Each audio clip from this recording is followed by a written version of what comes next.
여러분 반갑습니다. 목사님은 그 줌으로 예배를 드릴 때 기계를 쳐다보고 할 수밖에 없잖아요. 여러분들의 실물은 보이지가 않지만. 그런데 여러분들이 줌으로 지금 얼굴을 보여준 친구들을 보니까 참 설레이네요. 다시 한번 입을 모아서 인사하겠습니다. 여러분 반갑습니다. 반갑습니다. 그래요. 동현이 막 손 흔들어주고, 영은이 손 한번 흔들까? 우리 만영이, 혜영이, 그리고 우리 진명이, 지금 비디오 오픈한 친구들하고 이렇게 손을 흔들 수 있는데, 세빈아, 진건아, 호철이, 가은아, 서정이, 오늘따라 왜 오픈 안 하십니까? 여러분들 모두 반갑습니다. 어제부터 말하자면 추석 연휴죠? 여러분은 어떤 스케줄을 가지고 있습니까? 딱히. 내 스케줄 이꼴 엄마 스케줄 뭐 이겁니까? 세상이 너무도 빠르게 움직이고 있다 보니까 그 신조어라는 거 새롭게 만들어내는 그런 단어들 표현들이 막 늘어나고 있는 것 같아요. 그래서 최근에 보게 된 게 축캉스라는 신조어를 보게 되었습니다. 축캉스 뭘까요? 추석과 바캉스의 합성어랍니다. 작년부터 코로나 심각했죠. 뭐 명절이라고 뭐 무슨 날이라고 이렇게 놀고 싶고 여행 가고 싶은 것들을 막 자제하다 보니까 사람들이 나 이제 못 참겠다. 방역도 중요하고 마스크도 중요한데 다 하고라도 나는 이 추석을 정말 바캉스로 한번 삼아보겠다 하는 사람들이 굉장히 많다라고 해서 이 단어가 생겨났답니다. 근데 여러분 어디를 가나 코로나가 없을까요? 이럴수록 정말 조심합시다. 우리 영은이가 아니에요. 이렇게 고개를 막 잘라잘라 하는데 정말 이럴수록 우리가 개인 방역 정말 잘 지키고 안전하고 행복한 추석 연휴 되기를 간절히 바랍니다. 신조어니까 하나 더 생각이 나는 게 있어요. 여러분 혹시 이 단어 들어봤습니까? 스몬비족이라고. 아는 사람 손? 스몬비족 나 들어봤다. 우와. 와, 대박. 다 알아. 와, 신기하네. 목사님이 너무 시대에 뒤떨어지나. 스몬비가 뭐냐면 스마트폰과 이 좀비의 합성어랍니다. 참, 느낌에 팍 오죠? 길을 걷는 사람들 중에요. 그냥 고개를 숙이고 스마트폰만 계속 보고 있는 사람들.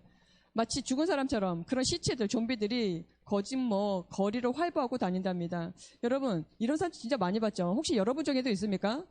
야, 이거 되게 생각보다 위험하더라고요. 이제 미국에서 그런 영상들을 막 뽑아가지고 목사님 다큐에서 한번 본 적이 있었는데 그냥 뭐가 달려오는지 아니면 내가 어느 구덩이에 빠지는지 모르고 그냥 스몬비족이 너무 많이 늘어난다라는 것이죠. 근데 왜 이 단어를 목사님 지금 굳이 얘기하느냐? 이 시간만큼은 이 줌으로 접속한 그리고 이 자리에 함께 하시는 우리 모든 선생님들은 스몬비족이 되었으면 좋겠어요. 이 시간만큼은. 왜냐? 여러분 지금부터 스마트폰을 통해서 목사님을 뚫어지게 쳐다보세요. 다른 데 시선을 팔지 말고 다른 데 마음을 빼앗기지 말고 딱 이 핸드폰을 통해서 스몬비족이 돼가지고 목사님을 잘 뚫어지게 보고 목사님을 통해서 하나님 주시는 그 말씀을 통해서 무엇이 일어나느냐? 하나님의 음성을 듣게 될 거예요. 하나님의 음성은 정확하게 말씀을 통해서 들려옵니다. 만영아 진거나 이러고 막 내 이름 정확하게 불러주시는 케이스는 거의 없어요. 가장 안전한 것, 성경 말씀을 통해서 하나님의 음성을 듣고 설교 말씀을 통해서 하나님의 음성을 캐치합니다. 그렇기 때문에 이 시간만큼은 스몬비족이 되어서 오늘 내게 주시는 하나님 준비된 말씀의 은혜를 여러분 것들로 만들어서 풍성하고 행복한 그런 시간 되기를 간절히 바랍니다. 오늘 하나님 주시는 말씀 한번 찾아서 읽겠습니다. 밑에 자막을 보시면서 사도행전 17장 10절부터 15절의 말씀, 오늘은 살짝 짧죠? 우리 박자를 맞춰서 천천히 함께 읽어보도록 하겠습니다. 밤에 형제들이 곧 바울과 실라를 베레아로 보내니 그들이 이르러 유대인의 회당에 들어가니라.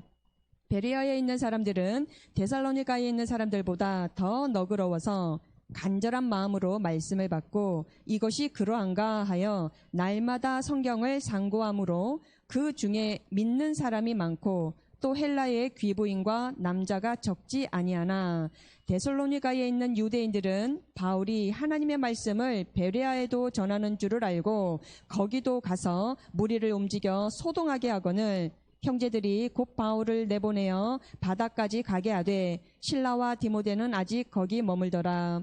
바울을 인도하는 사람들이 그를 데리고 아덴까지 이르러 그들에게서 실라와 디모데를 자기에게로 속히 오게 하라는 명령을 받고 떠나니라. 아멘. 뭔가 이렇게 사건들이 또 지명 이름들이 이어지고 있는데 설교를 잘 듣고 한번 오늘 하나님이 나에게 주시는 그 말씀의 뜻과 은혜가 무엇인지 잘 한번 생각해 보시길 바랍니다. 오늘 말씀의 제목 함께 따라하시죠. 성경 말씀이 나의 기준이다. 한 번 더 따라하실까요? 성경 말씀이 나의 기준이다. 아멘. 말씀 듣기 전에 말씀 고백 씩씩하게 외치고 하나님 말씀 경청하도록 하겠습니다. 주의 말씀은 내 인생의 빛입니다. 주의 말씀은 내 삶을 변화시킵니다. 나는 하나님의 사랑받는 자녀입니다. 나는 축복의 통로입니다. 오늘도 주의 말씀에 내 마음의 문을 엽니다. 말씀하여 주옵소서. 듣고 깨닫고 말씀대로 살겠습니다. 아멘. 아멘. 오늘 우리가 읽은 성경 본문은 몇 장입니까? 17장이에요. 그죠? 자, 17장에는요, 크게 세 지역과 세 스토리가 이어지고 있습니다. 이 세 군데 교회, 세 군데 지역을 돌아다녔던 사도 바울과 이 신라, 이 선교팀들이요, 그 가운데서 나누었던 이 선교, 이 어떤 사역 보고를 사실은 우리가 볼 수가 있는데요. 지난주에는 어떤 교회를 우리가 살펴봤죠? 어떤 지역을 살펴봤나요? 데살로니가, 참 기억이 쉽지 않은 지명이었는데 한 번 더 다시 점검해 봅시다. 지난주에는요, 데살로니가였어요. 오늘은 베레아라는 지역이고 다음 주는 아덴이라는 지역입니다. 이 세 지역에서 사도 바울이 복음을 전하게 되었던 스토리가 이 사도행전 17장에 기록되고 있는데요. 목사님은요, 특별히 오늘 우리가 서로 나누게 될 이 베레아라고 하는 지역 가장 인상 깊었어요. 그 이유가 사도행전 오늘 읽었던 17장 11절에 기록되고 있는데 다시 한 번만 다시 자막을 통해서 읽어보도록 할게요. 베레아에 있는 사람들은 데살로니가에 있는 사람들보다 더 너그러워서 간절한 마음으로 말씀을 받고 이것이 그러한가 하여 날마다 성경을 상고함으로 라고 되어 있어요. 어려운 단어 하나 나오죠. 상고, 무슨 뜻일까요? 상세하게, 자세하게 검토하다라는 단어가 상고라는 것이죠. 무엇을 그렇게 했다고요? 성경을. 그때 당시에는 신약 성경이 없었어요. 구약 성경을 이 베레아 사람들, 특히 이 지역에 있었던 유대인들은요, 성경 말씀, 구약 성경 말씀을 굉장히 많이 살펴보았고 검토했다라는 사실이에요. 이것을 잘 기억하시고 지금부터 잘 따라오시길 바랍니다. 여기에서 베레아 사람들 누구다라고 얘기했습니까? 그 지역에서 사는 유대인들을 지금 이야기하고 있어요. 그 사람들은 다른 도시에 사는 사람들, 예를 들자면 지난주에 얘기했었던 데살로니가에 사는 유대인들하고 좀 차원이 달랐던 모양이에요. 이 베레아 지역의 유대인들의 특징 중에 하나를 꼽으라고 한다면 금방도 읽었지만 말씀을 간절한 마음으로 들었답니다. 그런데 여기서 끝난 게 아니에요. 그렇게 간절한 마음으로 복음을 듣고 나서 그 다음이 중요했던 거예요. 어떻게 했느냐? 사도 바울이 지금 전해주고 있는 제 예수 그리스도라고 하는 저 낯선 이름, 그 예수 그리스도가 하셨다는 그 낯선 이야기들, 그 얘기가 진짜 사실인지, 그것이 정말 성경에 나오는 것이 맞는지 이걸 확인했다라는 거예요. 어디에서? 구약 성경에서. 그것을 막 성경을 찾아봤다는 거예요. 그리고 깊이 깊이 상고했다라는 것입니다. 이것은 어떤 의미일까요? 이 베레아 사람들이 했었던 행동, 이 태도는 어떤 자세일까요? 그 유대인들은요, 베레아 지역에 살았던 그 유대인들은요, 성경 말씀을 내 삶의 절대적인 기준으로 삼았다라는 것입니다. 이거를 잘 기억하셔야 돼요. 오늘 말씀의 제목 다시 한번 기억해 보실래요? 성경 말씀이 나의 기준이다 라고 이야기했어요. 성경 말씀이 나의 기준이다. 그 사람들은 그렇게 살았다라는 것이에요. 복음에 대해서 이러한 반응을 보였던 사람들이 성경 전체에서 유일하게 베레아 지역에 살고 있었던 유대인들 뿐이었어요. 처음에 사도 바울이 전해주었던 이 복음, 낯설었어요. 맨 처음에는 긴가민가 했어요. 예수? 그 사람이 누구야? 뭐 십자가? 아니 그런 사건이 다 있었어? 그리고 더 중요한 거, 이 예수라는 거, 이 십자가라는 거, 과연 이 성경에 나오는 이야기인가? 이게 정말 하나님께서 말씀하신 게 맞나? 그들은 그런 생각을 하면서 말씀을 들을 때 간절하게 들었고, 그리고 나서 무엇을 했다고요? 성경을 찾아봤다라는 거. 구약 성경을 계속 살펴봤다라는 것이죠. 사도 바울이 전하는 복음이 정말 하나님의 말씀에 맞는지, 그게 아닌지. 그랬더니 어떻게 되었습니까? 바울이 전하는 이 복음의 핵심 누구입니까? 바로 예수 그리스도. 성경을 찾아보니까 이 사람에 대한 이 예수라고 하는 이 하나님의 아들이라고 하는 이 사람, 구약 성경에 이미 예언되어 있었더라는 거예요. 그것도 한두 군데가 아니었던 거예요. 예수님이 누구십니까? 이 유대인들이 그렇게까지 목 빠지게 기다렸었던 메시아, 우리를 구원해 주시겠다고 하는 그 하나님의 아들, 그분이 바로 예수님이었다라는 사실이에요. 이것을 성경을 통해 정확하게 확인을 했어요. 그리고 나서 예수님을 영접하게 되었더니 어떤 역사가 그 지역에서 일어났느냐? 놀라운 부흥이 일어나더라는 것입니다. 반면에 지난주에 말씀드렸던 이 데살로니가에 살았던 유대인들의 반응 다시 한번 기억해 볼래요? 예수고 십자가고 나는 모르겠다. 그런 게 어디 있겠노? 난 지금까지 그거 들어본 게 없다.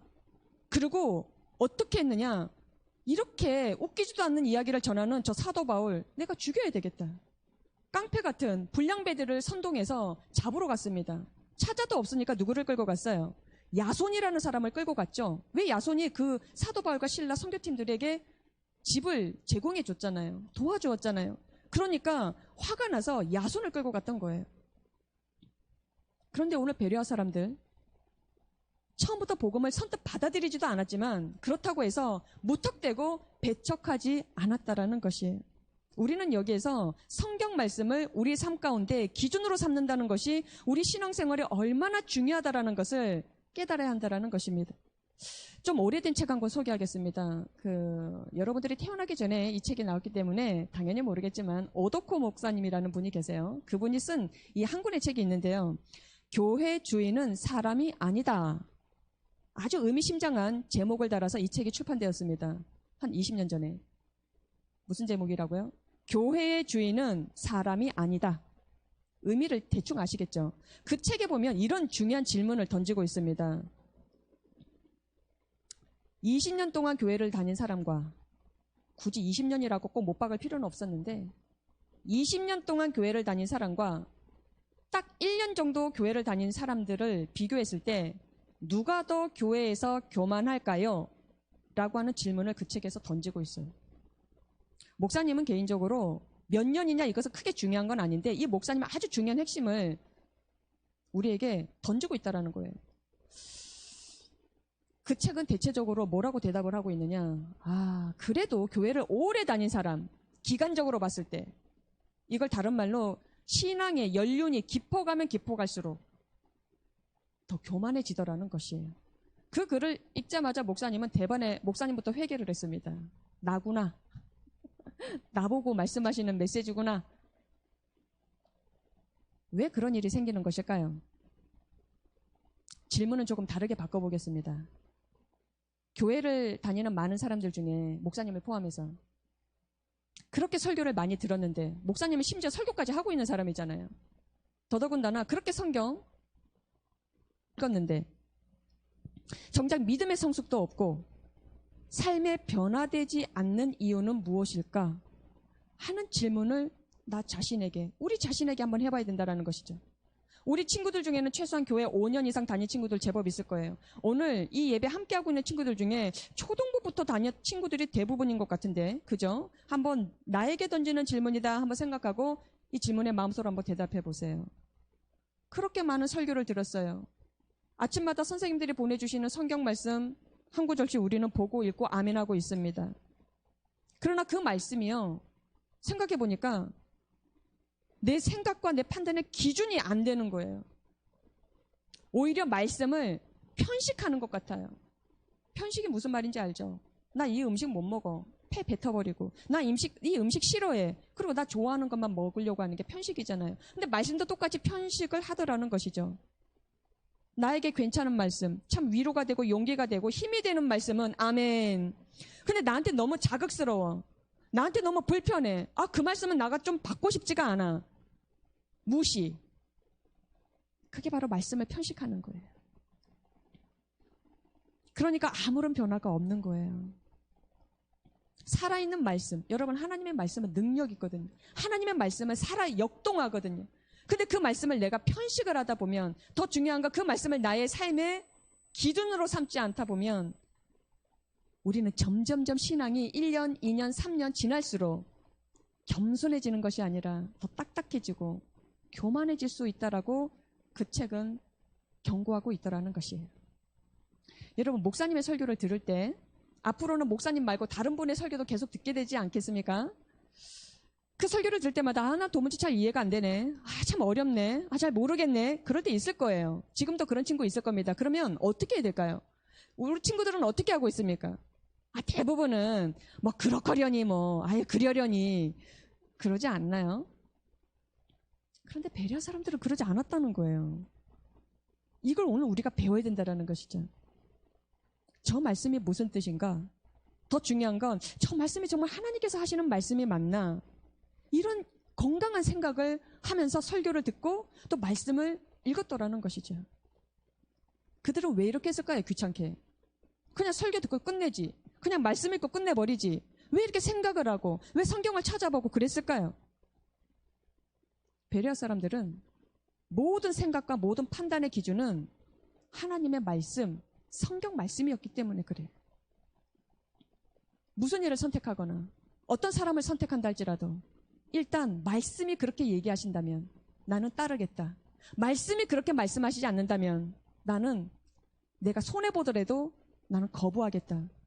그런 믿음이 있었던 사람들이 바로 베레아 사람들이었습니다.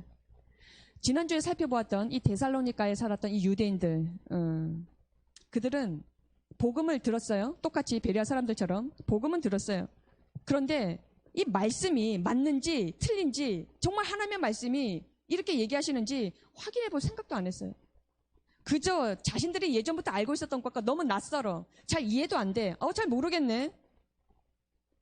그냥 다르다고만 판단했고 그걸로 끝났어도 상관이 없는데 분노하기 시작한 거예요. 저 사람들이 이상한 거 막 말하고 다니네. 기분 나쁘네. 막 화가 나기도 했어요. 그래서 결국은 그렇게 말씀 전하던 그 사도 바울을 죽이려고 했잖아요. 그랬던 사람들이 이번에는 어떤 일을 했습니까? 이제는 사도 바울 일행들이 베레아에 와서 말씀을 전한다라는 소문을 들은 거예요. 갈라디아란다. 데살로니가 교회에서 이 베레아까지 적어도 90km가 떨어져 있는 거리입니다. 지금 지도를 보면. 근데 거기까지 마구마구 달려와서 똑같이 그 사도 바울 일행들을 방해하려고 쫓아왔던 것입니다. 생각해보면 참 이해가 되지 않는 게 사람을 죽이려고 사도 바울을 제거하려고는 그렇게 열심을 냈던 사람들이 어떻게 그 하나님의 말씀을 읽고 생각해보고 따져보려는 열심은 전혀 내지 않았던 것일까요? 여러분, 목사님이 교회에서 이런 말을 들어요. 나는 기도할 때 정말 큰 소리로 부르짖고 기도하는 거 정말 좋아. 이게 내 스타일이야. 요즘 코로나 때 그게 안 돼서 얼마나 힘드시겠어요? 또 반면에 이런 분이 있습니다. 나는 속으로 조용히 그냥 묵상하듯이 눈 감고 그냥 입 안 벌리고 그냥 조용히 기도하는 게 참 좋아. 그게 내 스타일이야. 라고 이야기하는 분들이 제법 많으세요. 여러분, 신앙생활을 할 때 각자의 자기 스타일을 고집할 때가 많은데요. 잘 생각해보면 성경 스타일은 있을란가 모르겠는데 신앙생활하면서 내 스타일? 이런 것은 없습니다. 성경이 말씀하시고 있으면 그것이 결론이고 그것이 기준이어야 되고 그것이 우리의 스타일이 되어야 한다는 것이에요. 교회를 다니는 많은 성도들이 성경책을, 성경에 나오는 말씀을, 이 설교도 마찬가지고 마치 참고서 정도로 생각하는 사람들이 많습니다. 메인이 아닌 것이죠. 절대적인 것이 아니라는 거예요. 그냥 참고하는 정도, 내 인생 살아가는데, 내가 생활하는데 아마 요 정도는 참고 사항으로 성경을 보고 있는 사람들이 적지가 않습니다. 이런 사람들은요, 하나님의 말씀을 읽어도, 성경을 읽고 설교를 들어도 아무런 변화가 없습니다. 하나님의 말씀에는요, 능력이 있거든요. 그런데 성경 말씀을 참고서 정도로 보는 사람들은, 설교 말씀을 참고서 정도로 듣는 사람들은 그 역사하심을 체험할 수가 없어요. 하나님의 말씀은 참고서가 아니라 무엇일까요? 교과서입니다. 메인 텍스트북이에요. 그런 마음을 가지고 설교를 듣고 그런 마음을 가지고 성경을 읽는다. 놀라운 하나님의 역사를 체험하는 것입니다. 우리가 이 땅에 살면서요, 지금 감전동, 학장동, 금곡동 여러 지역에서 살고 있잖아요. 학교도 다니잖아요. 그런데 우리가 하나님의 사람으로서 이렇게 매주마다 예배도 드림에도 불구하고 우리가 세상에 선한 영향력을 끼치기보다는 오히려 반대로 우리가 왜 세상에 악한 영향을 이렇게 잘 받고 살아가는 것일까? 목사님은 설교할 때 그런 생각 많이 하면서 고민해 봅니다. 그 이유는 다른 곳에서 찾을 수가 없었어요. 왜 우리는 세상에 선한 빛으로 정말 필요한 소금으로 영향을 주기보다는 세상에 더럽고 악하고 추악한 그런 영향을 우리가 더 쉽게 받아들이는 것일까?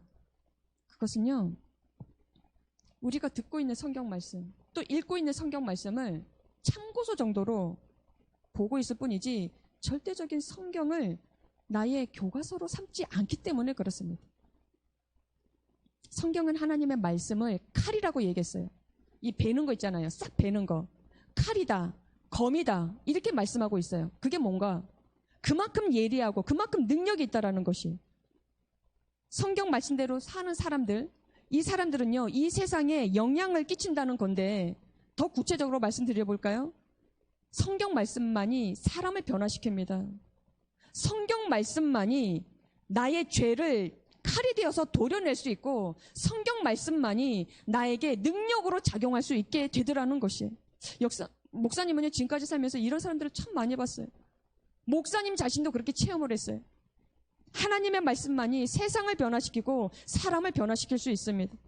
우리가 진정으로 이 성경 말씀을 내 삶의 기준으로 삼는다면, 그런 마음과 그런 태도로 우리가 살아간다면 하나님은 반드시 이 세상을 변화시킬 수 있는 그런 사람으로 우리 한 사람 한 사람을 멋있고 강건하게 사용하실 줄 믿습니다. 예수님께서요, 아주 중요한 말씀을 하셨는데 우리 성경 말씀 하나를 확인해 보도록 하겠습니다. 요한복음 8장 32절인데요. 지금부터 짧은 시간이지만 여러분 정말 한번 집중해서 잘 보시길 바라고 잘 들어보시길 바라요. 요한복음 8장 32절에 이렇게 기록되고 있습니다. 진리를 알지니 진리가 너희를 자유롭게 하리라. 한 번 더 읽을까요?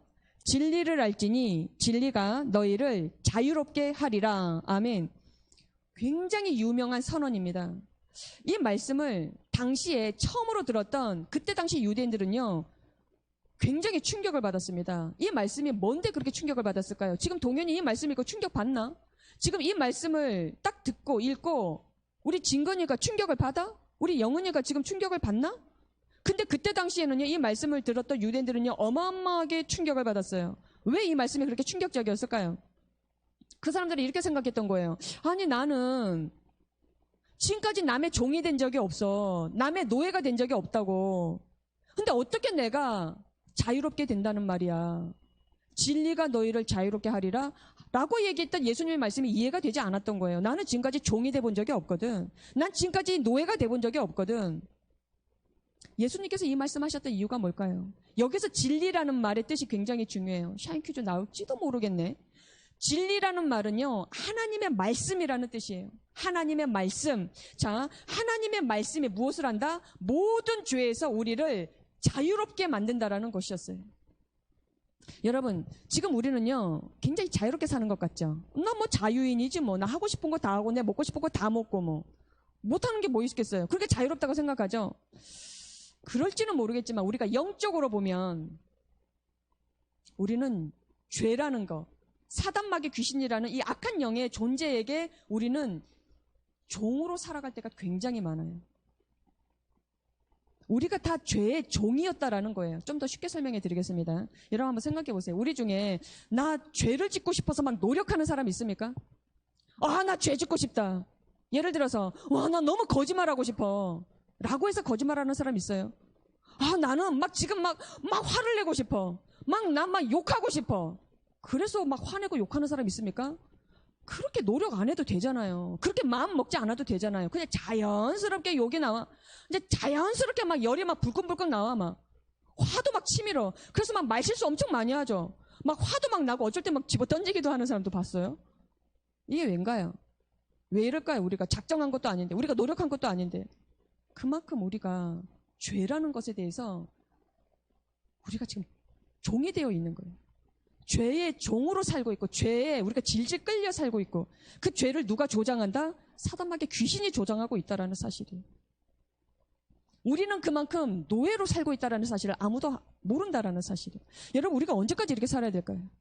우리가 언제까지 불쑥불쑥 내 혈기 부리고 불쑥불쑥 정말 하나님께서 기뻐하시지 않는 것을 우리가 하면서 죄의 종처럼 살아야 하는 것일까요? 언제쯤 우리가 이것이 해결될 수 있는 것일까요? 하나님의 말씀밖에 없어요. 하나님의 말씀밖에 답이 없어요. 우리를 모든 죄에서 자유롭게 하는 그 유일한 열쇠는 하나님의 말씀밖에 없다라는 것이에요. 그래서 이 말씀을 여러분에게 소개해 드리겠습니다. 요한 1서 1장 7절의 말씀이에요. 요한 1서 1장 7절의 말씀을 함께 보시겠습니다. 그 아들 예수의 피가 우리를 모든 죄에서 깨끗하게 하실 것이요. 아멘. 한 번 더 읽습니다. 그 아들 예수의 피가 우리를 모든 죄에서 깨끗하게 하실 것이요. 아멘. 여러분, 이것이 복음의 핵심인데요. 이 복음이 우리를 진정 죄에서 자유롭게 한답니다. 지금은 자유롭게 한답니다라고 목사님이 말을 했어요. 자, 그러나 이 복음이 나의 복음이 되기 위해서 진리라고 하는 하나님의 말씀은 이미 선포가 됐어요. 이것이 진리다. 진리가 뭐다? 죄에서 자유롭게 하는 것이다. 죄에서 자유롭게 하는 것은 예수 그리스도의 피, 복음밖에 없다라는 진리가 선포되었는데, 이 복음이 진짜 내 것이 되기 위해서는, 나에게 능력으로 역사하기 위해서는 어떻게 된다? 그 말씀을 내가 믿어야 하는 거예요. 그리고 그 말씀대로 내가 기준 삼아 살겠다라고 하는 결단이 있어야 하는 것이에요. 여기까지 가야 내 삶이 변화되고 내 삶을 움직이게 하는 파워가 된다라는 사실입니다. 설교 말씀을 매주마다 듣습니다. 말씀 한 구절씩 매일매일 읽고 있습니다. 그런데 그때는 뭐 괜찮네, 말씀이 나쁜 게 없으니까 뭐 괜찮네, 좋네 이러고 그냥 끝나버린다. 아닌 거예요, 여러분. 오늘 들려주시는 이 말씀, 하나님의 이 말씀을 내 삶의 기준점으로 삼을 때, 이 기준이 흔들리지 않을 때 반드시 하나님께서 우리 삶 가운데 구체적으로 역사하신다라는 사실입니다. 그래야 우리가 여전히 거짓말했던 것, 여전히 불량한 것들을 우리가 시도하려고 했던 것, 여전히 우리가 죄 가운데 머물려고 했었던 것, 그것에서 우리가 벗어날 수 있고 그 가운데서 우리가 자유롭게 해방될 수 있다라고 하나님께서 우리에게 말씀하고 계시는 거예요. 이 시간 이후로 우리가 해야 할 것이 있습니다. 해야 할 것이 있기 때문에 설교를 듣는 거예요.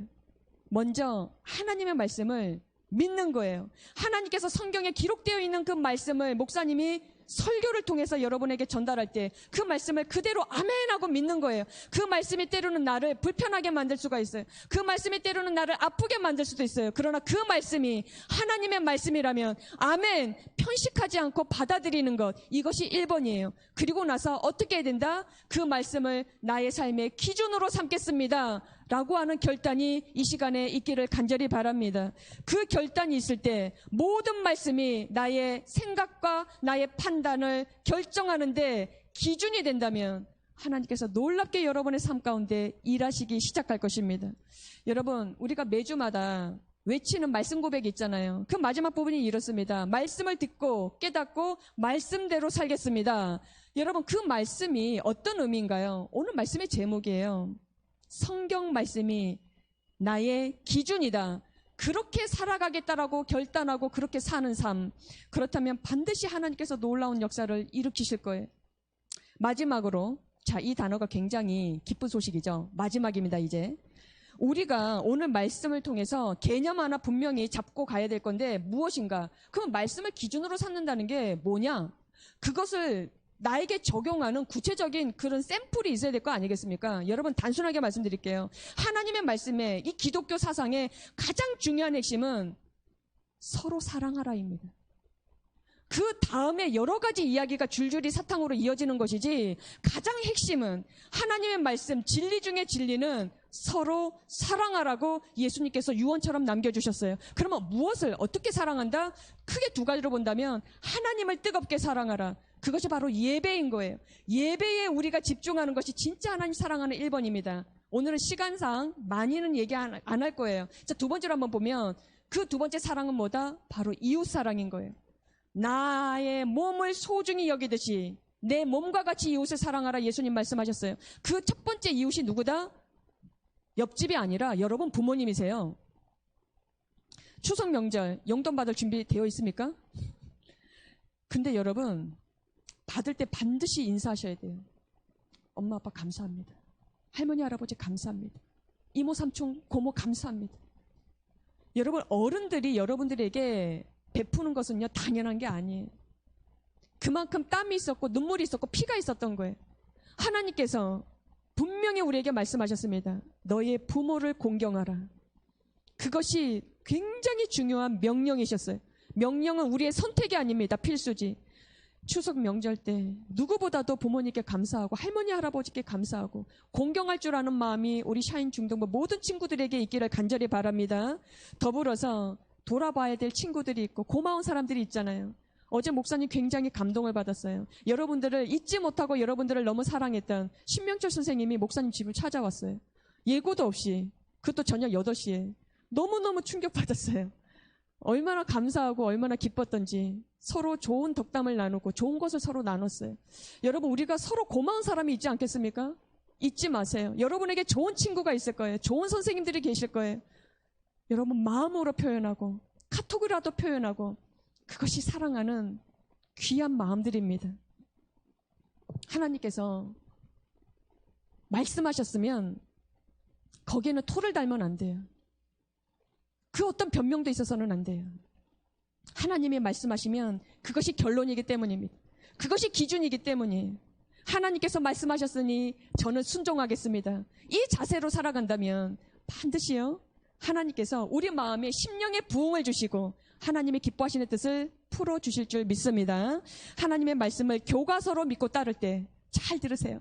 하나님의 말씀을 교과서로 믿고 따를 때 그때부터 우리는요, 성령님과 동행하는 거예요. 그리고 하나님의 선한 뜻을 이루는 축복의 인생이 되게 하시는 줄 믿습니다. 그래서 나를 만나는 모든 사람들이 더 잘 될 수밖에 없어요. 왜냐하면 나는 하나님께 축복받은 사람이거든. 그러니까 나를 만나는 사람들이 다 축복을 받을 수가 없는 거예요. 목사님 방에서 이렇게 설교를 준비하잖아요. 책상 벽에다가 작은 화이트보드를 붙여놨어요. 거기다가 7가지를 적어놨는데 그 중에 중요한 6번이 이런 내용입니다. 나를 만나는 사람들에게 좋은 일이 생긴다. 아주 그냥 과감하게 적어놨어요. 목사님 교만한 것이 아니라 믿음이에요. 하나님께서 목사님을 축복하시기에 목사님이 누군가를 만날 때 그 사람들은 축복받을 수밖에 없다. 이 자세로 목사님은 살려고 그래요. 그래서 하나님께서 목사님을 축복하시고 목사님이 만나는 그 누군가는 더 축복을 받고, 할렐루야. 우리 모두 그렇게 쓰임받기를 간절히 바랍니다. 하나님의 말씀이 내 삶의 기준이 될 때 하나님이 기뻐하시고 하나님께서 역사하시고 우리 삶을 이 추석과 같이 더 풍성하게 회복시키시고 넘치게 하실 줄 믿습니다. 기도하시겠습니다. 고맙고 감사하신 하나님 아버지, 이 시간 하나님께서 우리에게 직접 말씀하십니다. 내 말을 인생의 기준으로 삼아라. 성경 말씀을 반드시 너의 삶의 기준으로 삼아라. 다른 토 달지 말고, 다른 변명하지 말고, 다른 것을 기웃거리지 말고 하나님의 말씀이 내 삶의 기준이 되어서 좌로나 우로나 치우치지 아니하고 누구를 만나든 어떤 일을 선택하든 하나님 앞에 기도하며 하나님의 사인을 받으며 하나님이 기뻐하시는 것을 선택할 줄 아는 우리 모든 귀한 친구들과 선생님들이 되게 하여 주시옵소서. 민족 고유의 명절 추석을 맞이하여서 참 감사하고 기쁜 가정이 있는 반면 때로는 조금 불편하고 좀 어렵고 외로운 친구들이 있을지도 모르겠습니다. 하나님 그들 마음을 위로해 주시고 그 모든 가정마다 주님의 평강과 은혜로 넘치게 하여 주셔서 그들 또한 하나님의 말씀을 기준 삼아 정말 하나님의 복을 주시고 그 복을 이웃들과 가족들에게 마음껏 흘려줄 줄 아는 우리 모든 샤인 중등부의 가족들 다 될 수 있도록 축복하여 주시옵소서. 이제는 우리 주 예수 그리스도의 은혜와 하나님 아버지의 극진하신 사랑하심과 성령님께서 늘 동행하심의 그 은혜가 하나님의 말씀을 내 삶의 기준으로 삼겠습니다. 결단하고 실천하고자 하는 사랑하는 모든 친구들과 선생님들 머리 위에 이제로부터 영원토록 함께 하시기를 간절히 축원하옵나이다. 아멘.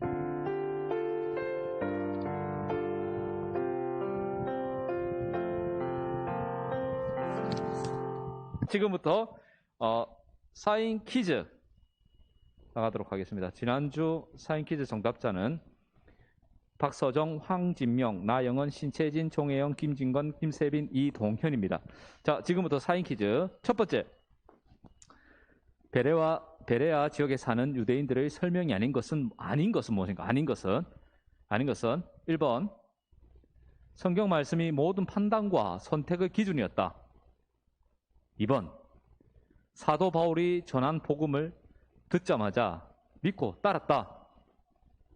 3번, 성경 말씀을 교과서처럼 믿고 따랐다. 만영아 알겠나? 눈썹만 2번. 오케이. 자, 2번째 문제. 예수님은 제자들에게 진리가 너희를 자유롭게 하리라라고 말씀하셨는데 이 말씀의 뜻이 아닌 것이에요. 아닌 것. 아닌 것은 1번, 진리란 하나님의 말씀을 뜻하는 것이다.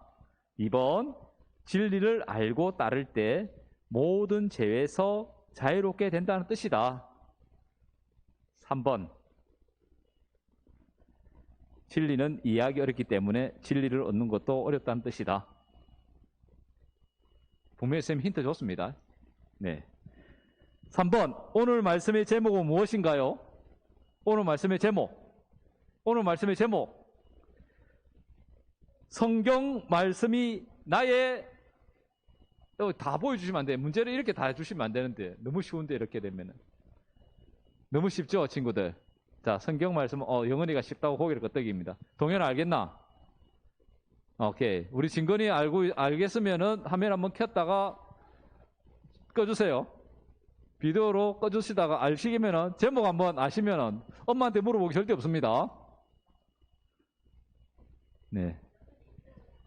고맙습니다. 자, 우리 친구들 이제 우리 목사님 말씀하셨지만 풍성한 한가위 추석입니다. 그렇죠. 음식 맛있게 드시고 또 배달 음식 또 시켜 드시고 대신에 용돈 받으시면 그걸로 우리 친구들이 계산해 주시고 엄마 아빠 지갑 열지 말게. 영은아 맞지? 자, 이렇게 한번 해보자고요. 이번 명절 때는. 그 진건이도 지갑 한번 열고 이번에. 자, 우리 친구들 명절 연휴 잘 보내시고 건강한 모습으로 우리 다음 주 이 시간 10분 전에 또 뵙도록 하겠습니다. 우리 친구들 안녕!